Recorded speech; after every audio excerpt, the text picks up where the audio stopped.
Hi, my name is Tracy Riley, and today I want to talk about a panel that I went to on Friday called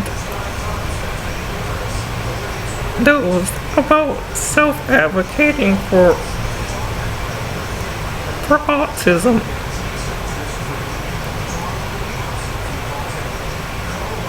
And it's something that I'm now interested in.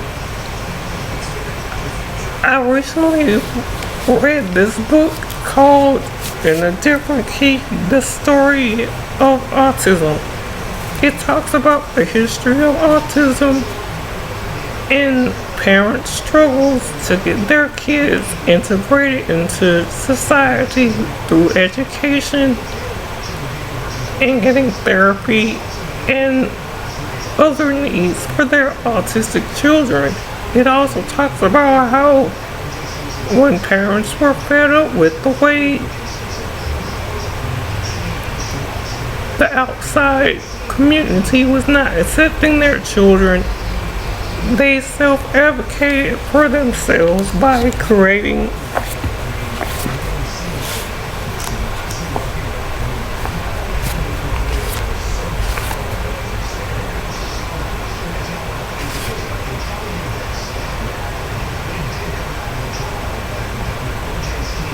such organizations called the National Alliance for Autism Research,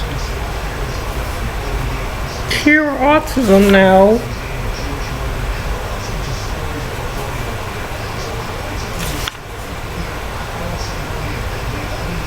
and the National Society for Autistic Children. It talks about how they self-advocated for their children because as far as with education, their children weren't able to get, their children were allowed to go to kindergarten maybe for one day, and then they saw that and the teachers couldn't handle the way the children acted, or they couldn't supervise them, so they kicked them out. And the parents self-advocated for their children to get them into school. I think this is a book that a lot of anybody on the autism spectrum, or any child or any parents of autistic children should read, because it has a vast amount of resources and information about autism as a whole, just not with self-advocacy. I myself have a story about self-advocating for myself that doesn't have to do with autism. I recently was attending Kennesaw State University.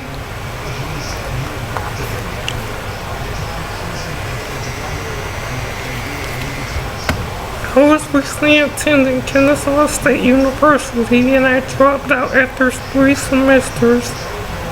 And I went back. I dropped out after attending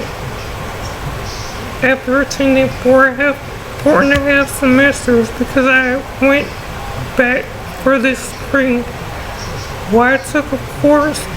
I was taking 3 courses, and I decided that IT was not my major, so I dropped the programming class first, and then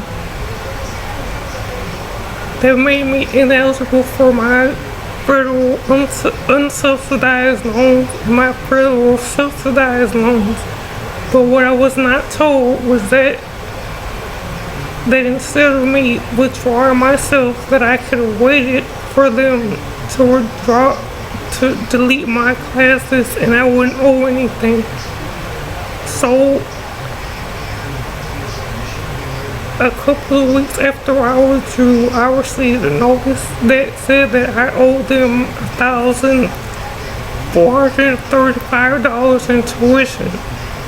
And I thought this wasn't fair because A, I wasn't eligible to pay the tuition because I didn't have the loan, and that B, that it didn't make sense to me that if they did make sense to me that if I hadn't dropped the classes, they would have deleted my classes and I wouldn't owe anything.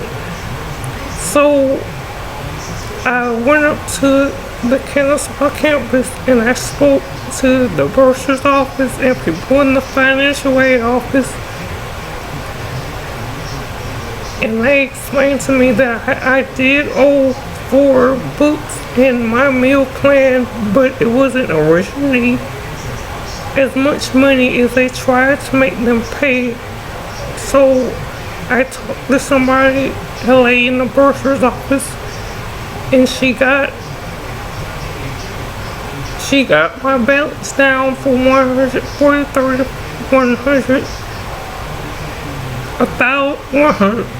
140, $1,435 to $386. And I felt good about this because I knew that something was wrong with the fact that even though I only went to school for 3 weeks, that I didn't owe that money because they were going to have to pay for it.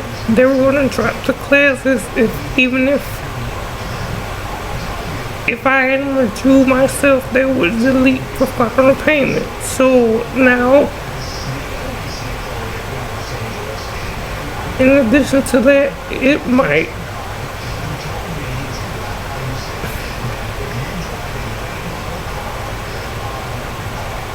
I'm also waiting to see, in addition to owing them $368, they also gave me a post-withdrawal disbursement in the amount of $779, and if that is added to the balance that I owe, then I won't end up owing them any money. I won't end up owing them any money. They'll end up owing me $451, and I'm glad that I stood up for myself or self-advocated for myself, because I would end up paying for some money that I really didn't owe them. And I think that standing up for yourself or self-advocating for yourself is not just for people with disabilities, but anybody that feels that they're not being treated fairly or they're not getting what they deserve.